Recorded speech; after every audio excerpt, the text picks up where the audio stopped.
Welcome to Lead with Hope, the podcast where we explore the power of hope, leadership, and resilience in today's world. I'm Brandi Kelly, and each week I will bring you stories, insights, and actionable advice from leaders, innovators, and changemakers who are using hope as their compass to navigate challenges, create positive impact, and inspire others to do the same. Whether you're a seasoned leader or just beginning your journey, this podcast is here to remind you that no matter the obstacle, hope is the fuel that can drive transformation. So let's dive in and discover how you can lead with hope.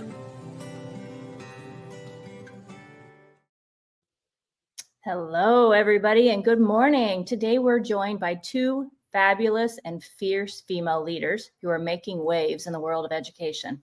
Dr. Courtney Orzel currently serves as superintendent in Lemont, Illinois, with a distinguished career that includes roles as the Associate Director for Professional Development at the Illinois Association of School Administrators, as well as a principal and a teacher. Courtney brings a deep well of knowledge and insight to our conversation today. She's also a speaker, an author, a podcaster, a proud mom of two, and a devoted dog mom. And then we have Dr. Kate Koch. She is the Assistant Superintendent of Human Resources in Lemont. She's served as a principal, assistant principal, and teacher. She's a speaker, a podcaster, an author, and a future superintendent. Kate is also a proud new mother and a dog mom. Together, Courtney and Kate are redefining what it means to lead as women in education, bringing heart and authenticity to everything they do. So get ready for an inspiring episode, grab your coffee or whatever else you want to drink, and settle in for a powerful conversation that you don't want to miss. So with that intro, I always start out with an opportunity for you to share your story. Let's talk about what inspired you to get into educational administration and what it's like to be a fab, fierce female in leadership. Wow. Who wants to start with that? Kate does. Wow. I mean, just the intro and everything, Brandi, like Kate and I need to step up our game, clearly. I know. I was like, wow, look at this video in the beginning. I need to start. Is this the Today Show? This is incredible. I don't have any children at home. You both do. So we're going to give you a lot of grace because when I had kids at home, none of that would have been possible. I don't even know if it would be if I didn't have kids at home, in all honesty. Okay, Kate, you take it away and go first. Okay, I'm Kate Koch. Yes, I am the assistant superintendent in Lemont. I have a podcast with Courtney. So we get to work together. We work together for fun and in real life, with our real job. Pretty soon we're going to be professional podcasters and putting that out in the world. But when you ask why I became an educational leader, honestly, I talk about this a lot. I did it on accident. I felt like I wanted to be a teacher my whole life because it was something that outside of being a nurse, that was the only thing I could see myself as growing up. And so I became a teacher and I thought I should get a master's degree because one day I should, do something different. And I ended up getting a grant from the state of Illinois to be an assistant principal and have a sub go in my classroom for a whole year. So I got to experience the role while still technically being a teacher before I graduated. And I thought it was the coolest job in the world because you can help so many families outside of just the four walls of education, right? Like you get to really get to know a family, help them with, community resources, home resources. You really get to know kids on a deeper level and more kids than just the kids that were in your classroom. So that would be my long and short answer to why I ended up where I'm at. And the rest kind of just happened. So Courtney, what about you? And then we'll come back to you, Kate, and find out what it's like to be a female in that leadership space. But Courtney, what inspired you to go into leadership? Yeah, I kind of fell into it just like Kate did. So all I ever wanted to do was be a high school English teacher and became I couldn't get a high school English job right out of college and landed in a middle school. Didn't really think that was my thing. And I ended up loving it. I was there for 3 years and then high school English job opened. So I took it and really had an opportunity to work with great kids and great community. And they started a Type 75 program. And my principal was like, you know what? You're here all the time doing speech and theater and drama. So why don't you just take the class too? Because we're looking for people to do the Type 75 administrative program. So I did, and that was a 2-year program. And then the month that I ended up getting my degree, someone came to me and said, there's this really great middle school that's not too far from here, and they're looking for a dean and an assistant principal, and you should apply. I'm like, oh gosh, I don't know. I haven't really been teaching that long. And I applied and I got the job. And Doug Wood took a chance on me years and years ago. And I probably had no business even applying, let alone getting that job. But he saw something in me, and I ended up being a middle school assistant principal, moved into the principalship. When I became a principal, my superintendent said, when I retire 8 years from now, 9 years from now, I'd love for you to become the superintendent. I'm like, we ought to be high school principal or high school English teacher. That's crazy. I didn't even want to be an administrator. And so sure enough, when she retired, I took over for her and became a superintendent. So I, much like Kate, have fallen into that. And I think that's why both of us lead, as in we feel like we're always in a classroom. Like, what does that feel like? We talk about it. And I think that we know that we're far removed in the organizational chart from the classroom, but we try to be there every step of the way and put ourselves in that position. So I think that's what makes her a really strong leader and why we're a good partnership. Yeah, I love that. And I've got to ask about the partnership. You guys work together, you run professional development, like retreats, conferences together, you do podcasting together. How does that all work? And do you guys ever disagree? Yeah, I mean, yes, and it's kind of like we have a sisterly relationship, right? Like, I think there's always like two different ways to look at things. Oddly enough, though, I think that we're more on the same page than not, I would say. Do you agree? Yeah, I would agree with that, but we do disagree. I mean, we've had disagreements, and yeah, she says sisterly, but really I'm old enough to be her mom.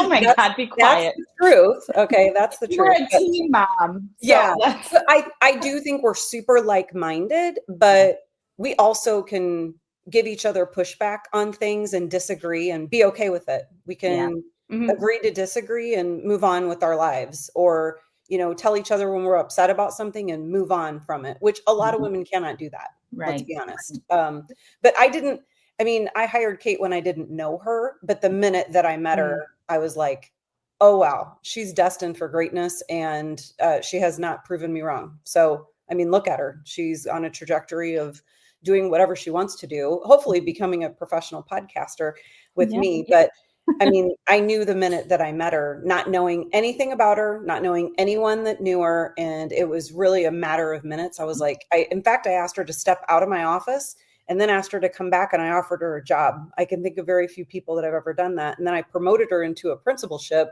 without even interviewing. And I had never done that before in my career. So I just think that she has the magic. Yeah. And so, together we've done some really great things. That belief that you have in Kate is powerful. And I've heard you tell that story before. And, you and Kate work very well together because you believe in each other. And I think the power of belief is something that can really take you to the next level. It elevates you. I have my Elevate shirt on today. And it reminds me of, having that circle of people that help to make you better. And I think that is so important in our lives, especially as female leaders. So in this space, what's it like for the two of you to be, because you're not just female leaders, you're strong female leaders. And sometimes that is met with resistance. What's your experience been around that? It depends on the day. No, I'm kidding. Honestly, I think being a female in any leadership position, whether it's education in corporate America, even being the leader of your house, like, let's be real. You can say the same thing that a male counterpart would say, and you're met with, oh my gosh, I can't believe she would say that. Or I'm not going to say anything to her at all. Or I'm going to say something about her behind her back to a bunch of people. And if you are direct, I think some people find that to be like, bitchy. And sorry to say a swear word on here, but I was like, I don't know if I can say this, but I think that it's hard. And I think everyone listening, especially if they're female, they're probably nodding their head like, yeah. But then if you think, yeah, in the past 2 days, have you said something not nice about another female leader or counterpart in your work? You're probably like, yes. And so I think the issue really is like holding each other accountable, right? And finding people, like you said, Brandi, that elevate and promote you. Like Courtney, like she just said, I didn't know her at all when I interviewed with her. And I went home thinking, okay, she's someone I definitely want to work for, because she was the first person in my life that I saw that was a young female superintendent with a family and could balance, both being a school leader and being a mom and being a friend and not looking like she hates herself or hates her job, Right. which is so hard to find. And she had a good sense of humor. And so I think it's so important for any female leader to find someone that you can learn from, partner with, and, hold you accountable and then lift each other up. That's really what it's about. So yeah, there's struggles, but I think the way to get past those is to find a strong team or circle of people and really learn to rely on each other. Absolutely. And just having the vulnerability to lean on them in the times where you need to ask for help, because I know some females don't feel like they can ask for help. It's a hard thing for some to do. And I think it's necessary. We've got to have that self-compassion and be able to have a circle where we can ask for help and to lean on people in the tough times. Yeah. And, even being back in the role that I'm in now, I've had plenty of times where I've met with Kate and my other assistant superintendent. I'm like, I'm really struggling and I need you guys to help me do XYZ. And I don't think I'm doing this right. And I think for many of us as leaders and for many of us who are women, we feel like we can't say things like that because people are going to judge us, whether they be men or women. And sometimes that judgment comes within our own organizations too. So, it's been great because we haven't, really, it's myself and 2 assistant superintendents. We're all women. And we have had a lot of compliments of others in our organization saying, it's really cool on an institute day to see the 3 of you up there. And that's been really great. And we try to create an environment where people want to be there. Kate's got a job that her whole mission is to get people into our organization and keep them there. We're all about the vibe. Yeah. Right. Such a good vibe. Yeah, such a good vibe. But she's on TikTok and she knows all. She's hip and stuff. And I used to think I was hip, and now I'm like trying to remain hip. And my daughter's like, "You're not hip at all," but she thinks Kate is. And so I think when we try to think about our organizations and what we bring to the table, having 2 strong women, 3 strong women that are very different, but also have a lot of similarities, I think has served us well in that. But I think we have to bring a lot of different perspectives. And the 3 of us too are very, very different in a lot of ways too. Yeah, it's that synergy you bring to the organization. And, I think that having the varied strengths and you're bringing that to the table is really powerful. As you're developing your leadership and those around you, you're developing their leadership as well. Now, hope, I say, is not a wish. It requires actions. It requires habits, and it can be a leadership strategy. So you're both known for your people-centered cultures, for really putting people before programs. So what practices or habits do you lean on to create those communities and that belonging and that sense of psychological safety? Psychological safety. Wow. Okay. Yeah. That's well, for me, I always think about, I'm a very driven individual, and I by nature am like, go, go, go, go, go, go, go. And I think that Kate is very much the same, but we try to be as relational as we can. So when I arrive to the table, if I'm with a parent, I think, what would I think if I was the parent? If I'm meeting with a staff member, I can remember years ago that I had a staff member that came to me and said, no superintendent before has ever let anyone take one of their personal days on an institute day, but I've got this reunion and I really want to be there. And we were doing some pretty intentional professional development for the upcoming institute. And it just happened to be specific to her department. And she's like, I really want to be there. And I said, you should be there. Well, sadly and tragically, a year later, she passed away. And every day I sit there and think, what if I would have said no? What if I would have held the line of everybody else before me and said, you know what? I don't want this to be precedent setting. So no, we haven't allowed anyone else to miss for a family reunion. And so therefore, sorry, you can't go either.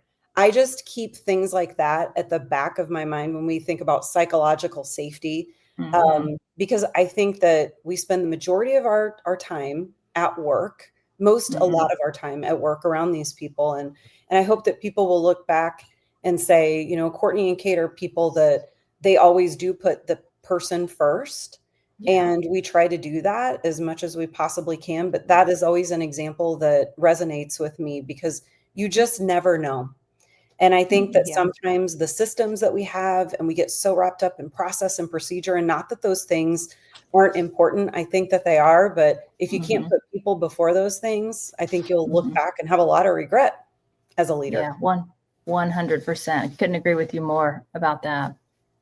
Yeah, I mean, I get all up in people's business. As a principal, I used to call each one of my staff members like family member at least once a year. And it was when I saw them do something great, or if I knew they had a hard day, but they showed back up to work the next day. It could be something as simple as that.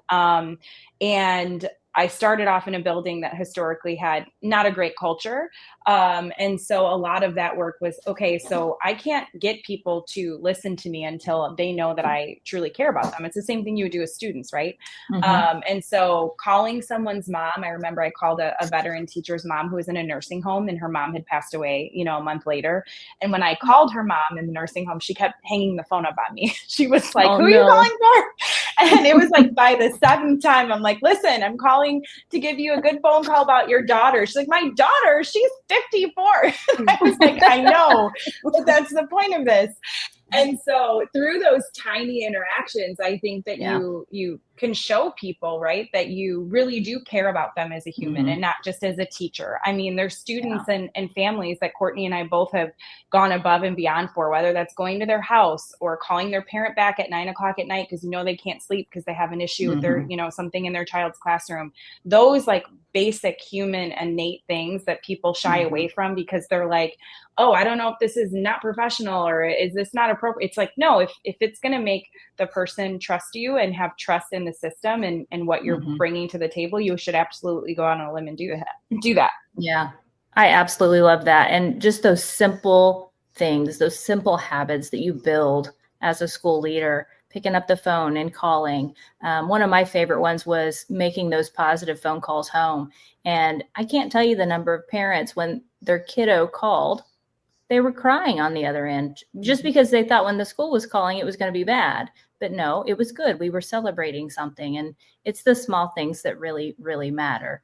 And I think the reason that you guys are intentional about that and you're so good at doing those things is because of your optimistic mindset. You know, you're very positive people. You're fun people. You are people that others want to be around. But you carry a lot of stress in the roles that you hold in your organization. So how do you keep an optimistic mindset and support your teams in staying hopeful in difficult times? Blue moon. Yeah. It's just funny that you're asking us about this because on our podcast, we were just letting it rip. Most recently, when we interviewed you, we had recorded that introduction, and you know, I was telling Kate, I'm just really having a hard time doing just that because I feel like it's just never enough. It's never good enough.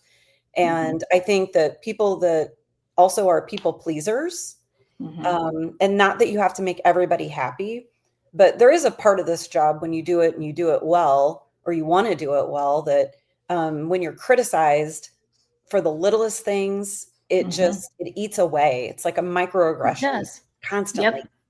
And we don't get a lot of positives in these roles. We don't. So I think it's hard to be optimistic, but I think I've said it before. I'll say it again. We do have the best job.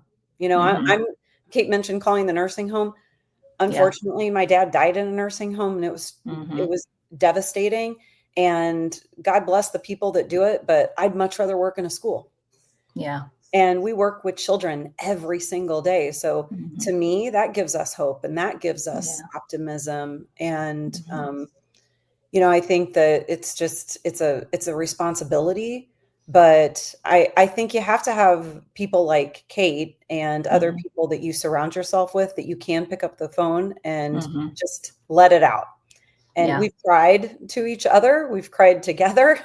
We've cried happy tears, and we have cried just complete stressed tears. And I have a handful of people in my life that I can do that with. And it does matter, because these jobs are really hard. And I think just because you went to school doesn't make you an expert in education by any means. But I think many of us face that. Not that we aren't open to feedback. I think in our district we do a really good job of that, but I think it is a lot of stress and pressure. Yeah. And Courtney, you were talking about that, and thank you for being authentic and real with how hard these jobs are, because they absolutely are, but they are absolutely worth it. I mean, you are making such a big difference in your community, in your school district, and in the world. And it just reinforces why I started the Spark H.O.P.E. EDU business, is because people like you need hope. People that are amazing in the roles that they're doing need that support. And you two are blessed to have each other, but not every Courtney has a Kate. Not every Kate has a Courtney. And so I really feel strongly that we have to surround our amazing school leaders with the support and the hope that they need, so that they can continue to make this amazing difference that they're making. Yeah, because people want to give up. They want to quit. They do.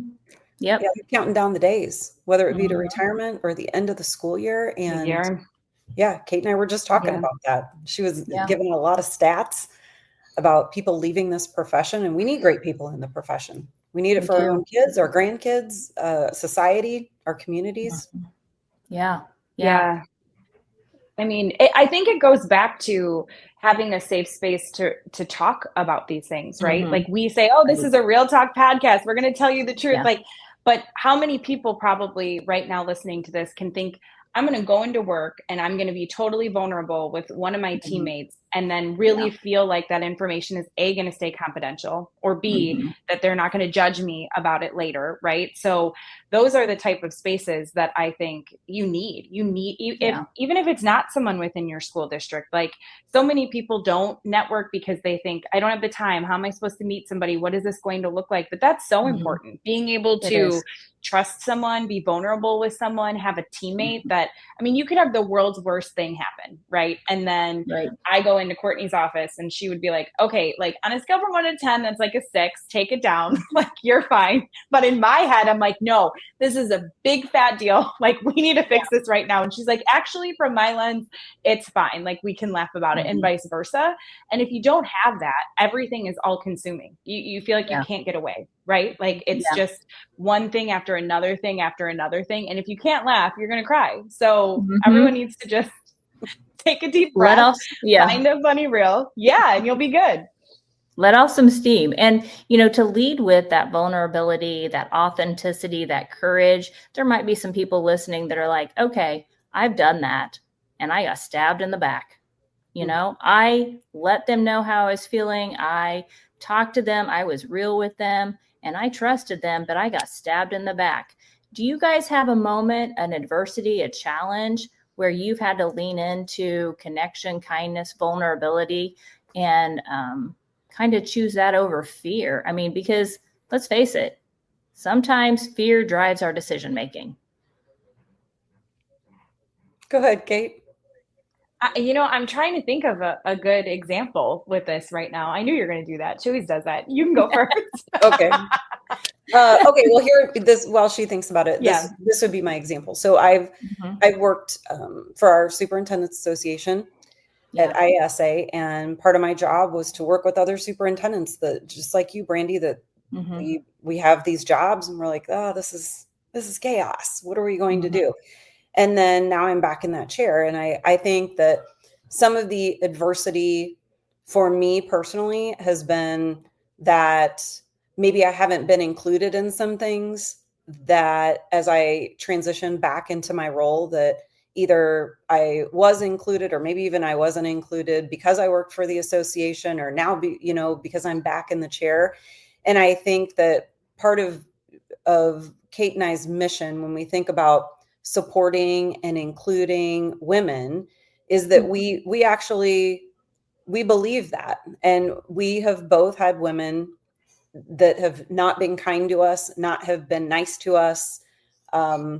I know of stories, we created ISA Superwomen at ISA early on, and other women saying, "Oh, Courtney thinks she's the ISA Superwoman," and da da da da da. But it's really me, and it's like, wow, okay. So I would just rather have that conversation face to face with somebody that felt that. If you really feel that, talk to me about it. I can hear that, but I'd rather hear it from you. Yeah. And so I think one of the things that Kate and I bring to not only the podcast, but to leadership is this idea of being direct. And I think for many of us, whether it be men or women, we are much more conditioned to call and talk behind the scenes than we are to actually address things head on. So I have just faced some adversity by virtue of being successful at the association, working with a lot of different people. And then working back in the superintendency, I too have felt lonely. Yeah. And I didn't necessarily feel lonely when I was at the association because I was out there helping everybody else. But being back in this job, I felt lonely. I feel like I had connections then that I don't have now. And you kind of realize who your friends, quote unquote, friends are and colleagues are. So I think maybe part of that is age, maybe some of it's wisdom, maybe some of it is adversity. I'm not quite sure, but I've now experienced the superintendency, working for the association, back to the superintendency, and I feel like I've faced adversity along the way. I mean, if I think back to the early parts of my career, I faced adversity because I was too blonde, which this is not natural. Okay, I'm actually a brunette. It just fits me gray really well. I faced adversity because I was too young, becoming an assistant principal, and even superintendent. I faced adversity because I was 9 months pregnant when I began the superintendency. I can think of barriers and challenges along the way. That was kind of my passion about helping support other women as they came into this because of the adversity I faced then. So I feel like it's a river of life, and the circle of life gives us different pieces of adversity along the way. Yeah. Do you think that adversity, Kate or Courtney, do you think that adversity has fueled your purpose in any way? Oh, for sure. It also has had a chip on my shoulder at times. It also has had, like, I'm going to prove myself. At times. I think it's also made me lean back and hide at times. It probably has depended on the situation. People will say to me, "Have you always been this like strong or bold or dominant?" And I'm like, "No, not at all." And there are times where I'm not. But certainly I think that your experiences along the way kind of lead you to where you end up. So that question about you're bold in organization and you get stabbed in the back. And I feel like everything happens for a reason. And sometimes you got to know when to leave. And if you don't work in an organization that can hear that and help support, encourage, appreciate you, then it's probably time for you to seek another opportunity, because other opportunities are out there. Definitely. And everybody needs to feel seen and heard and valued, no matter what you're doing in the organization. For sure. Yeah. I would say I do. I was trying to think of which one I was going to go with, but I could probably sum it up in like under a minute. So I talk about in the book, when I first was going to become a teacher, I had a student teacher, or I was a student teacher to a teacher. And this was my very first experience in a school. And on the very first day, this teacher that I worked with was like, "You don't talk to any other teachers besides me. If I find out that you're going to the cafeteria to talk to other teachers, I'm not going to be happy and report this to your supervisor." Like, it was the most uncomfortable situation I've ever been in. And I was about to graduate college. So this was like the last semester before I graduated. And I remember coming home and telling my mom, "Hey, so I think I'm not going to be a teacher anymore, because I went in this classroom for one day and I absolutely hated it. I dread going there now in the morning. And my mom was like, you know what, you should send a professional email to her saying like, hey, can we reconnect on Monday and see like where this is going? So I did that. Mhm. And she was still like, absolutely not. You're going to eat lunch with me every day. This is why I said I was going to have a student teacher. I do not get along with any of the other teachers on my team. It was a very like awkward. Yeah, it was a very awkward, like weird, toxic environment. So I ended up finishing my student teaching. I just went, did what this person said, and I remember thinking, God, I know that this was a terrible experience and I really want to be a teacher at that time. Mhm. And I always think about if teachers are this unhappy in the profession and this is what they're projecting onto people coming into teaching, like what are we doing for these kids? Because at the time I was working in a school district where kids needed a positive adult more than anything else in the world. And so I was thinking like, okay, I'm going to stay because I want to be with these kids and hopefully help them have a good end of the school year. Yeah. But I think about then I was about to graduate and I had gotten a job at that school. They were like, hey, you can be a teacher here. I was so excited. But then again, I remember sitting across from a female professor. She did not know I had gotten the job yet. We did a mock interview and her biggest piece of advice to me was, you're never going to get a job because you talk like a Valley girl. And I would have changed what I was wearing to this mock interview, which by the way, I had a suit on. So I was like, this is so uncomfortable. So from the first day before I even started in my actual classroom as a teacher, I had two really big experiences that I probably, more or less likely was going to say, forget this, I'm just going to go do something else. Like these are two huge things that then you start to doubt, like, okay, are these people right? Like, am I not seeing something about myself? Should I go back and change who I am? Should I change my approach? Does this not work?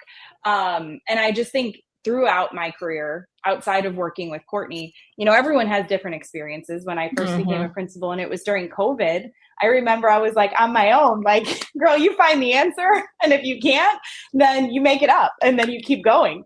And so all of these like major steps into getting into different positions throughout my life have been met with something that's either made me doubt my ability or doubt, the person or confidence that I have. And if I can really do the job, and then you kind of just figure it out.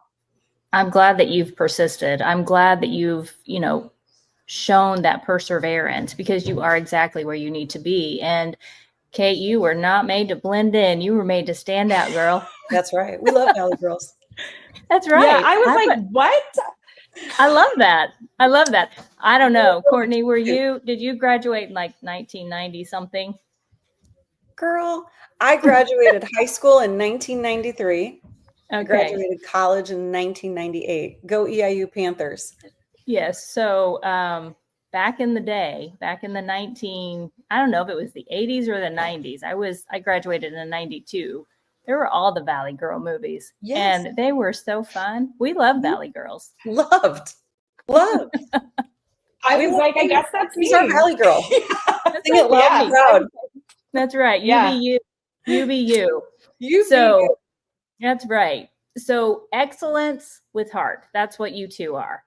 That is your brand. So how do you help others pursue that without falling into the trap of, Kate, you were talking about, people judging you and giving you advice to change who you are. We don't want to be somebody that we're not. We don't want to fall into that trap of comparison or perfectionism. So how do you guys do that for yourselves and for others? I think you have to be honest with people and be direct. And that's really uncomfortable for most people. And I think you can be direct, but also be kind, right? Like I've had people that I've worked with and that have worked for me that I could tell they were not happy anymore. Like they hated their job for whatever reason, whether it was an outside influence or they just fell out of love with teaching. And I think the kindest thing that I could have done for those people was sit down with them and say, hey, I know you're not happy. And how can I help you find something that does make you happy, right? Like that's an extreme for people that you might find that just fell out of love with the profession, or they don't remember their why, or they can't grasp that, right? Or I do think it's just sitting down and listening to people half the time. Like sometimes you might see somebody, I've had teachers where I'm like, gosh, why do you hate your job so much right now? And you come to find out after sitting down, taking the time and talking with them, it has nothing to do with you, right? It has nothing to do with the school or the usually kids. doesn't. It's something going on. Right. And somewhere along the way, I think people forgot that that's normal, right? And that happens to people all the time. So being willing and brave enough to sit down with somebody and really hear them, right? And then taking the time to sit and say, are you asking for my advice, or do you just want me to listen to you right now? Because those are also two very different things. And I think you have to really know somebody before you can give them advice or next steps. Yeah. Very good advice, Kate. Yeah. And she does that. I mean, that's why she's really great at what she does. Yeah. Somebody told me recently, Kate Koch is the best principal I'm ever going to work with in my entire career. Like, you don't get a higher compliment than that. No. And it's somebody that's had a lot of principals, by the way. So it wasn't like she was being compared to one person, but I would say that I would add that from the superintendent lens, you have to have a high standard and you have to hold it. It's one thing to have it. It's different to hold it and have a willingness to expect a high standard and own the fact that this is what we're going to do. And if I see someone not doing that, what do they say? You're only as strong as the weakest player on your bench. Yep. And, absolutely. That doesn't mean that, sometimes we have a strong bench of administrators. And I think that because they know that what the expectations are, they deliver. And it's kind of like in a classroom with teachers. Yeah. If you hold that bar high, kids are going to rise to the occasion. And so I think you have to do that in your organization. And we make a ton of decisions every single day as leaders, and we have to hold the line and know what our why is, but also know what that high standard looks like. And I've always said, every decision that I make is the same decision that I would want made for my own two kids. And that has served me well for a lot of years. Same. I always made decisions that way and will continue to do that, no matter what I'm doing. But when we started talking today, we were talking about that belief in yourself, belief in others. And a lot of our conversation today, that's kind of been a theme that has permeated our conversation. And so as you guys foster that belief in self and others, I have to ask you, what's lighting you up these days? What are you passionate about? Do you have a new project or something you want to talk about? Yes. We have a couple. Okay. I'll talk about one and Kate can talk about the other. Kate, you can talk about the cohort. I'll talk about, we just put in for our second book and It's gone through a review cycle. It will be called Unsupervised and Unstoppable. And it's a little bit of a take on our first book, but with new content, different content. And we know it's going to be a bestseller, New York Times bestseller for sure, right? Yeah. So we're excited about that.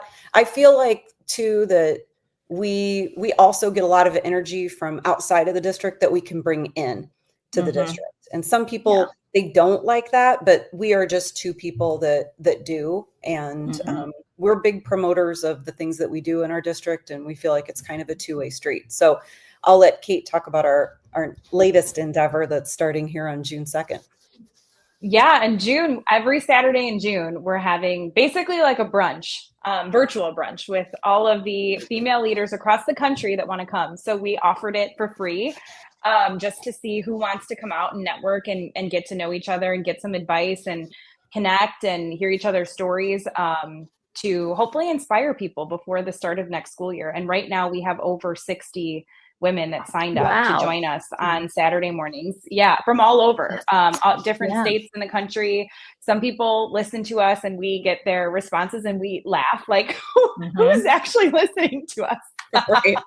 But that is empowering in and of itself, because I think the greatest gift that we can give to education is continue to encourage people to show up every day for kids and be the best version of themselves. And other than that, you can't force anybody to do anything. So I think that it's good to just help people realize their potential and really what they want to do, whether that's education or not. And so many of us, that's why we went into this field. We want to help others. We want to lift people up. We want to give people hope. And so as we conclude this conversation, what is your advice on how you would encourage other people to lead with hope as we end this conversation? I would say if you are having a hard day or you are, struggling, I always do one of two things. I have a desktop folder on my computer that I talk about with all the nice notes I've ever received from a parent, a student, a staff member, and look at those, especially on the days that you're like, I hate this job and I messed up or this isn't going the way I want. That's number one. And number two, I always think there is a student that sticks out for everybody, no matter who you are, that you change their life for the better. And it doesn't have to be academic. It could be, anything. And the reason why you stay is to think, okay, if I leave education tomorrow, there's never going to be another, this student that gets that opportunity that I get to work with. And I think once you sleep on it and you wake up the next day, you're like, all right, this problem's not that big and we can figure it out. Yeah. How about you, Courtney? Yeah, I would agree with that. I was just at a play recently and I looked over at the middle school principal and I said, I needed this. I needed to sit here and just take this in because every decision that I make, it's for those kids. And I just feel like sometimes for us as superintendents and central office leaders, it's a staff facing, an adult facing position many times, and we forget about the end result. So I would say that. I would also say that sometimes I just look in my phone and my contacts and I will find some people that I've not connected with in a long time and reach out and just say, hey, I'm just checking in on you. And sometimes it's not about me. I'll just try to make it about somebody else because 9 times out of 10, that person's like, I haven't heard from you forever. How's it going? Like, I just had you on my mind today. And I know that since I've been back in the chair, I've reached out to some superintendents to say that or to some district leaders, and it just sparks some conversation. And then you realize sometimes you don't have to sit there and complain about all the bad things going on. And you'll realize sometimes that it can always be worse. 100%. So really appreciate what you do have and just try to make it about the people. Yeah. And I think that gratitude challenge that I don't remember, I think it was the workshop that I attended at IASA. One of the first times I met you, Courtney, you do the gratitude text challenge. And I'm sure other people do it too. But it's just focusing on those things that we have to be grateful for. And it just changes the way our brains work. It changes the way we think and our mindset and our attitudes. And then that influences our habits. And so I appreciate you both, and I hope that you will continue to spark hope in the world. And I appreciate you coming on today. So as we conclude, let's spark some hope together, girls. Love it. Thank you, Brandi. Yeah. Thank you. Thanks for tuning in to the Lead with Hope podcast, where we share stories and strategies to help you rise, lead, and redefine what's possible. If today's episode inspired you, please take a moment to like, subscribe, and leave a review. Your support helps us reach more leaders like you who are ready to lead with heart, purpose, and resilience.